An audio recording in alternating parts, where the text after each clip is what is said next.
हे friends, तो आज की इस वीडियो में हम लोग माइक्रो ऑर्गेनिज्म के बारे में समझेंगे, जिसमें हम लोग 3 पार्ट समझेंगे। मैंने पहले भी कुछ वीडियोस बनाई हैं, अगर आपको देखना है तो देख लीजिए। उसमें मैंने टाइप्स ऑफ माइक्रो ऑर्गेनिज्म और क्या कहते हैं यूजेस ऑफ माइक्रो ऑर्गेनिज्म, जो कि 2 सबसे बड़े टॉपिक्स हैं इस चैप्टर के, वो समझाया है। और आज मैं ये बाकी 3 टॉपिक समझाने वाला हूँ। और इन तीनों टॉपिक में सबसे पहला है हार्मफुल माइक्रोब्स, दूसरा है फूड स्पॉइलेज और तीसरा है नाइट्रोजन साइकिल। तो हम लोग सबसे पहले हार्मफुल माइक्रोब्स से शुरू करेंगे। तो हार्मफुल माइक्रोब्स मतलब ऐसे माइक्रो ऑर्गेनिजम्स जो कि हमारे लिए हार्मफुल है, या फिर वो लिविंग बींग्स के लिए हार्मफुल है, जो कि इस धरती पे रहते हैं। जैसे कि हम इंसान ही हो गए, या फिर जानवर हो गए, या फिर प्लांट्स हो गए। तो हम उसी के बारे में डिस्कस करेंगे इस टॉपिक में। तो इसमें सबसे मेन 2 चीज़ें आती हैं। सबसे पहला है पैथोजेन और दूसरा है वेक्टर। ये 2 टर्म्स का मतलब है, पहला तो पैथोजेन मतलब वो माइक्रोब्स जो कि जो डिजीजेस को फैलाते हैं प्लांट्स में या फिर एनिमल्स में, उसको पैथोजन कहते हैं। और वेक्टर वो हैं जो कि उससे संक्रमित होते हैं और दूसरों को फैलाते हैं। तो मतलब वेक्टर में एयर भी आ सकता है, वाटर भी आ सकता है। मतलब एक मेथड है वो, जिससे डिजीजेस जो है वो इधर से उधर ट्रांसफर हो रही है। और एक और टर्म है जिसका नाम है कम्युनिकेबल डिजीजेस। कम्युनिकेबल डिजीजेस मतलब ऐसे डिजीजेस जो कि किसी भी लिविंग ऑर्गेनिज्म को इन्फेक्ट तो कर देते हैं, लेकिन फिर वो दूसरे ऑर्गेनिजम्स को भी हार्म कर देते हैं बाय अ मेथड, जैसे कि डायरेक्ट कांटेक्ट हो गया, या फिर उसको टच करने से, या फिर उसने जो दूसरी चीज़ों को संक्रमित किया है उसको छूने से। तो ऐसे ये कम्युनिकेबल डिजीजेज है। और इसमें भी 3 चीज़ें हैं। पहला, कम्युनिकेबल डिजीजेज में 3 मेन चीज़ें हैं। पहला तो ह्यूमन, दूसरा एनिमल और तीसरा प्लांट। मतलब ज़रूरी नहीं है कि प्लांट को जो डिजीज होता है वो हमको होता है, फिर जो एनिमल्स को होता है जैसे कैटल्स का, गाय वगैरह, उसको जो होता है वो हमको होता है, ऐसा नहीं है। तो हम समझ, ये 4 जो दिए हुए हैं ये ह्यूमंस का है, तो इसके बारे में थोड़ा सा समझ लेते हैं। कोलेरा कोलेरा ये एक बैक्टीरिया से फैलता है, और इसका मेथड ऑफ ट्रांसफरिंग मतलब इस हाथ से इस हाथ में आने का एक मेथड है।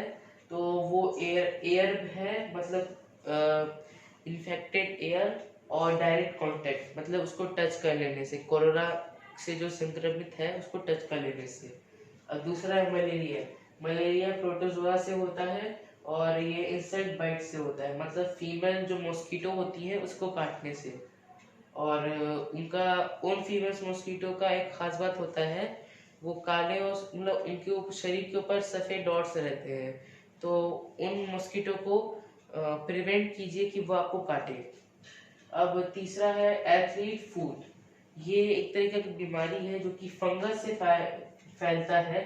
और मतलब जो भी इन्फेक्टेड चीज होंगी, जो कि मतलब कहने का है कि कोई भी इन्फेक्टेड कपड़ा जो कि उस मतलब आदमी जो इससे संक्रमित है उसके कपड़े से, या फिर वो जहाँ पे गया है वहां पे जाने से, वो आइटम्स मैंने उसको लिखा है।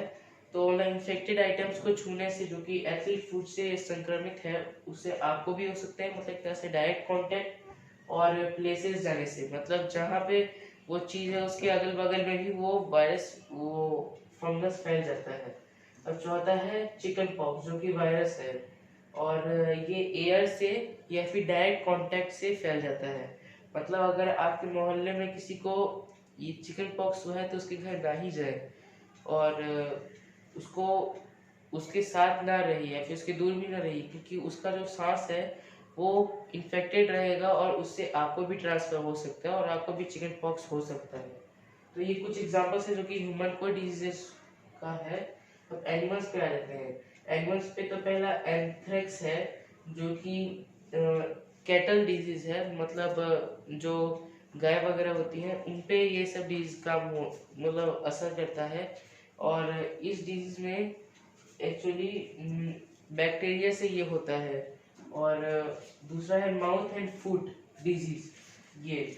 और तो इसमें एक्चुअली क्या होता है, माउथ में और जो फुट होता है, जो पैर होता है कैटल्स का, उन पे मतलब अगर आप मुंह खोलेंगे तो आपको छाला जैसा दिखेगा, लेकिन वो छाला नहीं होता है, वो काटा ऐसा लगता है जैसे कि किसी ने चाकू से उसको काट दिया है और चमड़ा अलग अलग हो गया है। तो ऐसा भी डिजीज हो जाता है कैटल्स को।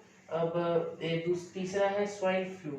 इसमें क्या होता है कि ये फंगस, ये एक तरह का वायरस है जो कि पिग्स को होता है स्पेशली। और ये एवियन ट्यूबरक्लोसिस जो है, इसमें क्या होता है, ये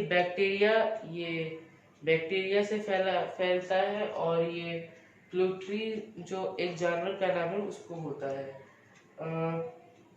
और यहाँ पे एल्गी टॉक्सिक सब्सटेंसेस मैंने इसलिए लिखा है क्योंकि कुछ एल्गी जो होते हैं मतलब वाटर में ही कुछ टॉक्सिक गैसेस या फिर सब्सटेंस प्रोड्यूस कर देते हैं, जिससे अगर कोई इंसान भी कांटेक्ट में आ जाए तो वो भी मर सकता है, और जानवर आ गए तो वो तो पक्का मरेगा।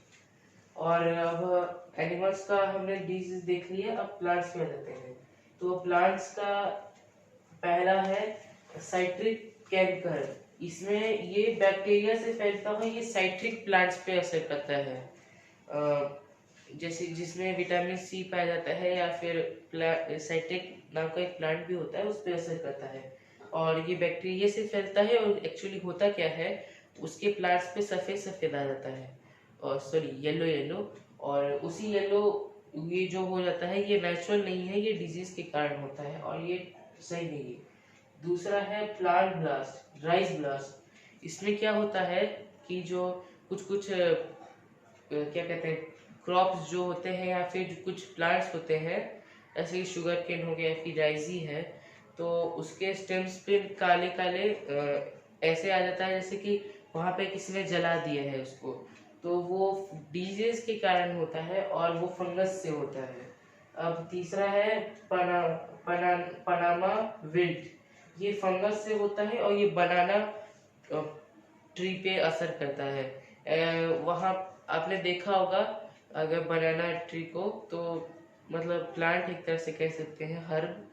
तो उसके जो कुछ कुछ पे प्लांट्स मतलब लीव्स होते हैं वो ग्रीन होते हैं, और कुछ एक एकदम सूखे वो होते हैं। तो वही जो डिजीज होता है उसको पनामा विल्ट कहते हैं।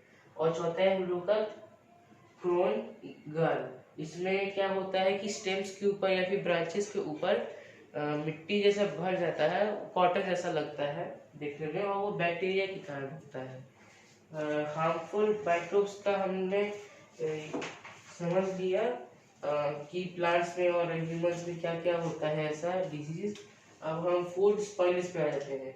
तो फूड स्पॉइलेज मतलब अगर हमारा खाना स्पॉइल हो जाता है, मतलब खराब हो जाता है, उसमें माइक्रोब्स आ जाते हैं, तो वो एक्चुअली करते क्या है, वो उसमें अपने आप को मल्टीपल करने लगते हैं, और अल्कोहल या फिर एसिड और CO2 प्रोड्यूस करने लगते हैं कार्बोहाइड्रेट से।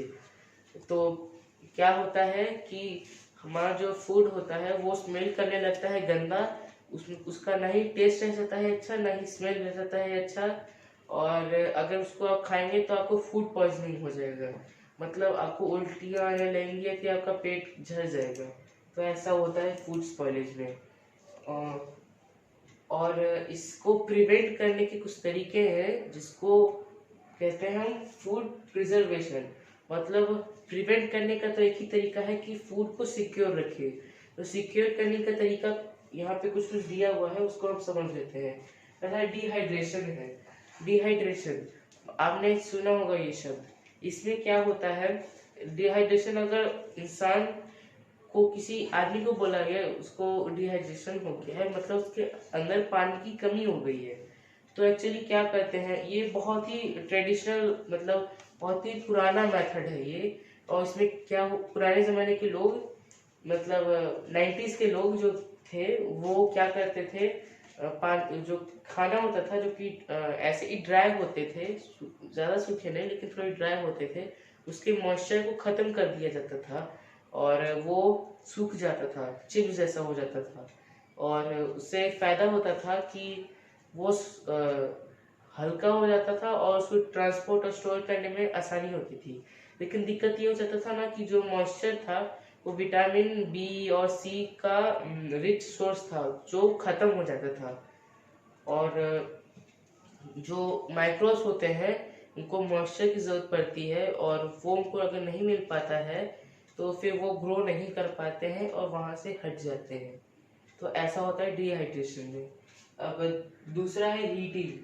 हीटिंग मतलब आपने देखा होगा घर में कि अगर 1 घंटे का, 5 घंटे का, 7 घंटे का खाना बचा हुआ है, तो अगर रात का खाना बचा हुआ है और सुबह में अगर आपको आपकी मम्मी देगी ना तो आपको गर्म करके ही देगी, क्योंकि क्या हो उससे टेस्ट भी बढ़ जाता है खाने का, स्मेल भी अच्छा नहीं लगता है पहले की तरह जैसे जो नया बना हुआ रहता है। और उसका टेस्ट तो अच्छा आता ही है, साथ ही साथ जो माइक्रोब्स होते हैं, जो हार्मफुल माइक्रोब्स उस पर अटैक करने वाले होते हैं वो खत्म हो जाते हैं। और इसका जो मतलब इसका डिस्कवरी की हीटिंग करने से जो माइक्रोब्स हैं वो खत्म हो जाते हैं, किसने किया? लुईस पैस्चर ने।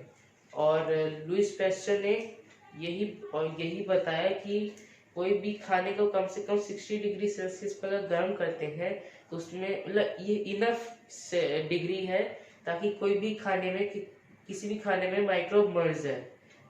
और मिल्क में उन्होंने बताया कि 72 डिग्री सेल्सियस बहुत होता है। 15 सेकंड तक अगर आप उसमें दूध को गर्म करेंगे तो उसमें आपका जो विटामिन है वो भी रह जाएगा और आप जो माइक्रोब्स पे हमला कर सकते थे वो भी मर जाएंगे। और उन्होंने ये बताया तो मतलब ये जो प्रोसेस है कि हाई टेम्परेचर पे बैक्टीरिया को मार के फिर उसको ठंडा छोड़ देना, एकदम गर्म खाने लगते हैं लोग लेकिन थोड़ा सा ठंडा छोड़ देना चाहिए। तो ये जो प्रोसेस होता है इसको हम कहते हैं पेस्चराइजेशन, ये जो कि लुईस पैस्चर के टाइटल पे रखा गया है। और अब तीसरा है फ्रीजिंग। आप देखते होंगे कि अगर मान लीजिए कि दोपहर का खाना बच गया है तो उसको फ्रिज में रख दिया जाता है, या फिर कोई भी खाना बच जाता है तो उसको फ्रिज में रख दिया जाता है। ऐसा क्यों किया जाता है? क्या होता है कि जो माइक्रोब्स होते हैं खाने में वो आपका एक तरह से इनएक्टिव हो जाते हैं, और जब इनएक्टिव हो जाते हैं तो खाना जो होता है वो जो माइक्रोब्स हैं खाने के अंदर वो बहुत धीरे धीरे ग्रो करते हैं और बहुत कम मल्टीपल होते हैं। मतलब अगर एक बैक्टीरिया है तो बहुत धीरे धीरे 2 में होगा, फिर बहुत धीरे धीरे 4 में होगा, ऐसे। तो एक साइंटिफिक रिसर्च से ये पता चला कि अगर आप 5 डिग्री सेल्सियस पे फ्रिज में खाना रखोगे तो वो 1-2 दिन तक चल जाएगा, और अगर -18 डिग्री सेल्सियस पे रखेंगे तो वो महीने तक चल सकता है, या फिर 1.5 महीने तक चल सकता है खाना। अब हम लोग का है वैक्यूम पैकेजिंग। वो जो हमारे चिप्स और कुरकुरे ये सब जो होते हैं इनके अंदर ये वैक्यूम पैकेज रहते हैं, मतलब इसके अंदर का जो एयर है ना ही बाहर जा सकता है ना ही बाहर का एयर अंदर आ सकता है। और वो जो एयर होता है वो नाइट्रोजन होता है। इससे 2 फायदे होते हैं। जो माइक्रोब्स है इनको एक्चुअली ऑक्सीजन चाहिए होता है ताकि मतलब जो माइक्रोब्स होते हैं वो एरोबिक रेस्पिरेशन करते हैं, मतलब वो ऑक्सीजन से रेस्पिरेशन करते हैं। तो उस समय क्या होता है कि उनको कम ऑक्सीजन मिलता है पैकेट के अंदर, जिससे वो फूड को स्पॉइल नहीं कर पाते, और मतलब एक लिमिटेड टाइम तक ऐसा होता है, और ज़्यादा देर तक नहीं होता है। वो एक्सपायरी डेट लिखा रहता है उस पर, उतना ही देर तक वो ठीक रह सकता है। और नाइट्रोजन जो एयर रहता है उससे एक और फायदा होता है, जो चिप्स होंगे ना अगर आप जब भी फाड़ते हैं तो वो एकदम क्रंची ही रहते हैं। ऐसा क्यों होता है? नाइट्रोजन के कारण, क्योंकि वो एक दूसरे से ज़्यादा टकराते नहीं हैं और उनमें मतलब ज़्यादा टकराव नहीं होता है, तो वो टूटते नहीं हैं और क्रंची रहते हैं पहले की तरह, इसलिए नाइट्रोजन पर डाला जाता है।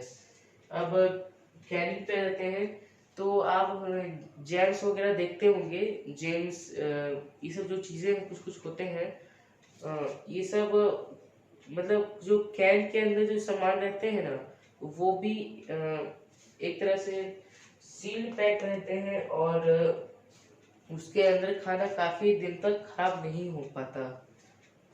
अब एडिंग प्रिजर्वेशन तक प्रिजर्वेटिव्स पे आ जाते हैं। इसमें क्या है, मतलब आप ये सब तरीके ना आजमाए हो तो आप दूसरी चीजों को डाल के फूड में वो भी ट्राई कर सकते हैं। तो एडिंग प्रिजर्वेटिव्स में पहला तो ऑयल एंड विनेगर है। कुछ कुछ चीजें होती हैं जैसे कि प्रिकल्स हो जाते हैं, ये सब कुछ वेजिटेबल्स होते हैं जिनको तेल के अंदर रखा जाता है, फिर विनेगर के अंदर रखा जाता है ताकि वो खराब ना हो जल्दी, और वो नॉर्मल तेल नहीं होते हैं। और दूसरा है हम लोग का सॉल्टिंग। सॉल्टिंग में एक्चुअली क्या होता है, खाने ये जनरली मांस के ऊपर ही, मतलब फिश या मीट के ऊपर ही सब होता है सॉल्टिंग प्रोसेस, जिसमें फूड के ऊपर, मतलब फिश या मीट के ऊपर सॉल्ट डाल दिया जाता है, जिससे जो मॉइस्चर होता है और जो माइक्रोब्स होते हैं, सॉल्ट दोनों को बाहर निकाल देता है, और जिससे खाना काफी दिन तक खराब नहीं हो पाता। अब तीसरा है हम लोग का शुगर। शुगर में कुछ कुछ क्या कहते हैं, मीठी स्वीट थिंग्स होती हैं, जैसे कि मीठी चीजें, जैसे कि जेली हो गया, ये सब कुछ कुछ चीजें होते हैं जिसमें एक तरह से शुगर रहता है और वो उसको स्पॉइल होने नहीं देता। अब हम लोग का है केमिकल प्रिजर्वेटिव्स, मतलब एक तरह से कह सकते हैं आर्टिफिशियल प्रिजर्वेटिव्स। वो जो हम फूड के या फिर जो इंडस्ट्रीज में जो चिप्स वगैरह या कुरकुरे सब बनते हैं, उसमें सोडियम बेंजोएट या फिर सोडियम मेटा सल्फेट भी डाला जाता है। ये सब चीज़ें इसलिए डाली जाती हैं ताकि खाना का वो जो फूड है, वो जो चिप्स वगैरह है, जो फास्ट फूड है, वो ज़्यादा दिन तक खराब ना हो। तो यही सब कुछ स्टेप्स हैं जिससे हमारे फूड खराब ना हो। अब हम लोग का है नाइट्रोजन साइकिल।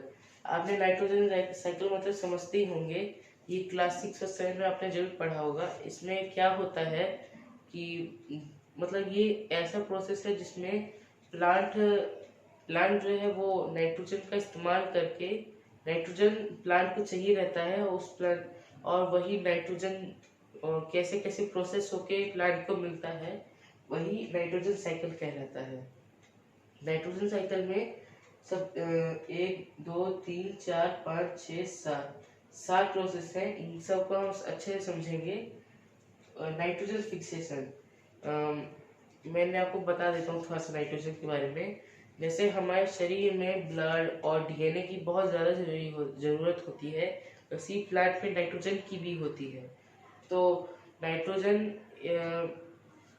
तो क्या है कि जो नाइट्रोजन है वो बहुत ज़रूरी है, और ये प्लांट डायरेक्ट नहीं ले, एटमॉस्फेयर से नहीं ले पाते हैं, यही दिक्कत होता है।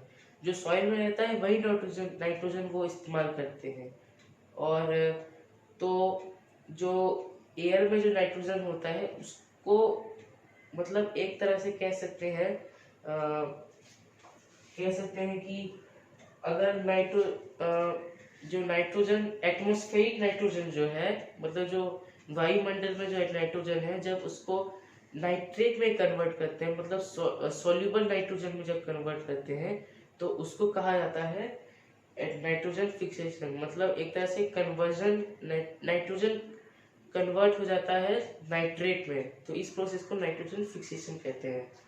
अब हम लोग का है एटमॉस्फेरिक फिक्सेशन, मतलब एटमॉस्फेरिक नाइट्रोजन फिक्सेशन, मतलब वही प्रोसेस जिसमें जो एटमॉस्फेरिक नाइट्रोजन है वो जब कन्वर्ट होता है नाइट्रोजन नाइट्रेट में, तो हाँ, तो मैं बता रहा था एटमॉस्फेरिक फिक्सेशन में एक्चुअली क्या होता है, जब बारिश का समय में ये सब नाइट्रोजन फिक्सेशन होता है। तो जब बिजली कड़कती है तो जो एटमॉस्फेरिक नाइट्रोजन है वो ऑक्साइड में कन्वर्ट हो जाता है, और मतलब नाइट्रोजन ऑक्साइड में कन्वर्ट हो जाता है, और जो नाइट्रोजन ऑक्साइड है वो रेन में डिसॉल्व होके, मतलब वाटर में डिसॉल्व होके ज़मीन पे आ जाता है, और वो सॉइल में एब्जॉर्ब हो जाता है, और उस वक्त वो नाइट्रेट में कन्वर्ट हो जाता है। मतलब सॉल्युबल नाइट्रोजन में कन्वर्ट हो जाता है, जिसको प्लांट एब्जॉर्ब कर पाते हैं। तो यही मतलब ये ऐसा प्रोसेस है जिसमें एटमॉस्फेरिक नाइट्रोजन सॉल्युबल नाइट्रोजन या फिर नाइट्रेट में कन्वर्ट होता है, यही इस प्रोसेस में है। अब बायोलॉजिकल फिक्सेशन क्या है? आपने क्लास 6 में पढ़ा होगा रिजोबियम के बारे में। ये एक तरह का बैक्टीरिया है जो कि प्लांट्स के रूट के साथ एक तरह से सिम्बायोटिक रिलेशनशिप बनाता है। प्लांट जो होता है वो उसको फूड देता है, और जो बायो रिजोबियम जो होता है वो जो एटमॉस्फेरिक फिक्सेशन नाइट्रोजन है, एटमॉस्फेरिक नाइट्रोजन उसको सॉल्युबल नाइट्रोजन में कन्वर्ट करता है, मतलब नाइट्रेट में। तो यही बायोलॉजिकल फिक्सेशन में है। अब nitrogen fixation sorry assimilation, assimilation में क्या होता है? प्लांट उसको नाइट्रेट को एब्जॉर्ब करता है, मतलब नाइट्रोजन को एब्जॉर्ब करता है। अब वही हर्बीवोर्स मतलब जानवर खाते हैं उसे। फिर मतलब जो प्लांट होता है वो नाइट्रेट को एक तरह से टिश्यू में कन्वर्ट कर लेता है उसे, और वही टिश्यू प्लांट खाता है, हर्बीवोर। अब हर्बीवोर को कार्निवोर खा लेता है, तो हर्बीवोर से जो नाइट्रेट जो टिश्यू है वो कार्निवोर में आ जाता है फूड चेन के द्वारा, और वही इंसानों में भी आ जाता है। तो एक मैं सिंपल भाषा में कह दे रहा हूँ, नाइट्रोजन फिक्सेशन एक ऐसा प्रोसेस है जिसमें नाइट्रोजन टिश्यू में कन्वर्ट होता है, और टिश्यू से फूड चेन के द्वारा दूसरे जानवरों में ये टिश्यू आ जाता है। अब एमोमाइजेशन में आ जाते हैं, अमोनिफिकेशन। तो इसमें क्या है? अमोनिया, जब अमोनिया मतलब NH3 जो है मतलब फंगी और बैक्टीरिया के द्वारा जब एमोनिया सॉइल में आ जाता है, और सॉइल और प्लांट के लायक एब्जॉर्ब करने के लायक जब हो जाता है, तो इसी प्रोसेस को अमोनिफिकेशन कहते हैं। मतलब बैक्टीरिया माइक्रो ऑर्गेनिजम्स के द्वारा अमोनिया सॉइल में आ जाता है, और प्लांट्स उसे जब एब्जॉर्ब करते हैं, तो ये प्रोसेस अमोनिफिकेशन है। अब नाइट्रिफिकेशन क्या है? तो जो रेस्ट ऑफ अमोनिया बच जाता है सॉइल में, वो बच जाता है, तो उसका क्या होता है?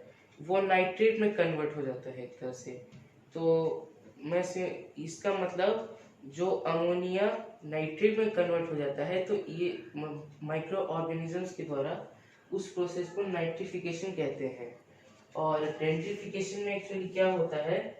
और ये जो नाइट्रिफिकेशन है ये नाइट्रीफाई बैक्टीरिया के द्वारा होता है, और जो डेंट्रिफिकेशन है, डेंट्रीफाई बैक्टीरिया जो होते हैं उस नाइट्रेट को एटमॉस्फेरिक मतलब वापस नाइट्रोजन में कन्वर्ट कर देते हैं, एटमॉस्फेरिक नाइट्रोजन में, और वो वापस जो पहले जैसा पहला था वो वैसे ही हो जाता है। उसी प्रोसेस को डेनिट्रिफिकेशन कहते हैं। मतलब पहले एटमॉस्फेरिक से सॉल्युबल में हो गया, अब सॉल्युबल से वापस एटमॉस्फेयर में चले गया, तो यही पूरा साइकिल नाइट्रोजन साइकिल कहलाता है। होप ये वीडियो आपको अच्छी लगी तो लाइक कर दीजिएगा, और चैनल को सब्सक्राइब कर लीजिएगा, और मेरे को कमेंट कीजिए दोस्तों, ताकि मैं समझ सकूं कि मेरी क्या प्रॉब्लम्स मतलब मेरे क्या प्रॉब्लम्स हो रहे हैं वीडियो में, और आप मेरी वीडियो को फॉलो कर रहे हैं या नहीं, मैं समझ सकूं। Thank you. अभी मैंने कट इसलिए किया था ताकि ये जो चीज़ें हैं इसका स्क्रीनशॉट ले सकें। अगर आपने नहीं लिया है तो ले लीजिए। Thank you.